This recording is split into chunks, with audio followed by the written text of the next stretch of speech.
बच्चों में विकासात्मक विकार। विकासात्मक समन्वय विकार। विकासात्मक समन्वय विकार क्या होता है, या डीसीडी? विकासात्मक समन्वय विकार एक प्रेरक पेशी विकार है जिसमें प्रेरक पेशी समन्वय में उल्लेखनीय क्षीणता आ जाती है। प्रेरक पेशी समन्वय का विकास उनकी उम्र और कौशल सीखने के अवसर के अनुरूप अनुपयुक्त माना जाता है। इसका कारण बौद्धिक विकलांगता, व्यवहार या संवेदी विकार नहीं होते और ये तंत्रिक संबंधी परिस्थितियों से उत्पन्न नहीं होते हैं जो संचलन को प्रभावित करते हैं।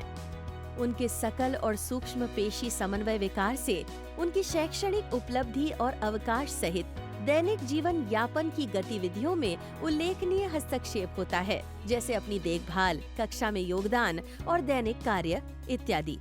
विकासात्मक समन्वय विकार के क्या कारण होते हैं?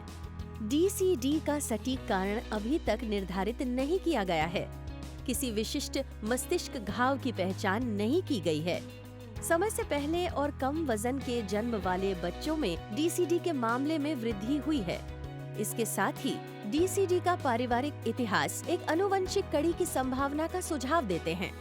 विकासात्मक समन्वय विकार बच्चों को कैसे प्रभावित करता है? आमतौर पर बच्चों में डीसीडी के लक्षण 5 से 11 वर्ष की उम्र के बीच में देखे जाते हैं। जब डीसीडी से ग्रसित बच्चे छोटे होते हैं, वे पहली बार सीढ़ियों पर चढ़ने, कूदने और खेल सीखने में देरी कर सकते हैं। ये भद्दे होते हैं और आसानी से गिर जाते हैं। कपड़े पहनने और बर्तनों का उपयोग करने जैसे आत्म देखभाल के कार्यों को अच्छी तरह सीखने में भी देरी देखी गई है। स्कूल में शैक्षणिक कार्यों में, विशेष रूप से लिखावट और नकल कार्यों में और शारीरिक शिक्षा कक्षाओं में भागीदारी में कठिनाइयां दिखाई दे सकती हैं। डीसीडी से प्रभावित बच्चों को अक्सर गलत समझा जाता है, चिढ़ाया या तंग किया जाता है। अनेक बच्चों में आत्मसम्मान की कमी, उच्च स्तरीय दुश्चिंता और व्यवहार की समस्याएं रहती हैं। वे शारीरिक गतिविधियों या शौक से बचते हैं, जिससे मोटापा हो सकता है और शारीरिक तंदुरुस्ती में कमी आ सकती है। विकासात्मक समन्वय विकार से ग्रसित बच्चों की मदद कैसे करें?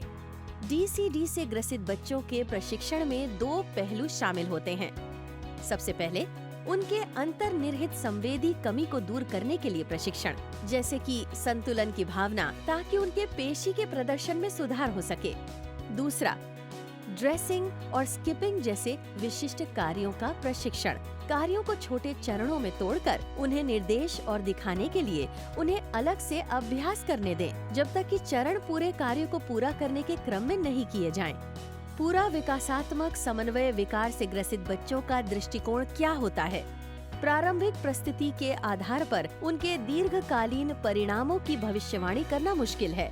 गंभीर लक्षणों वाले बच्चों के लिए उनकी कमी वयस्क होने पर भी बनी रह सकती है। हल्के लक्षणों वाले बच्चों के लिए समय के साथ उनकी कमजोरी में सुधार हो सकता है। कुछ बच्चे अपने पेशी समन्वय में सुधार दिखाएंगे प्रशिक्षण से। घर में, स्कूल में और साथियों के साथ मनोरंजक गतिविधियों में अधिक भाग लेने में सक्षम हों। डीसीडी से ग्रसित बच्चों के लिए समय से पहचान और हस्तक्षेप बहुत महत्वपूर्ण है।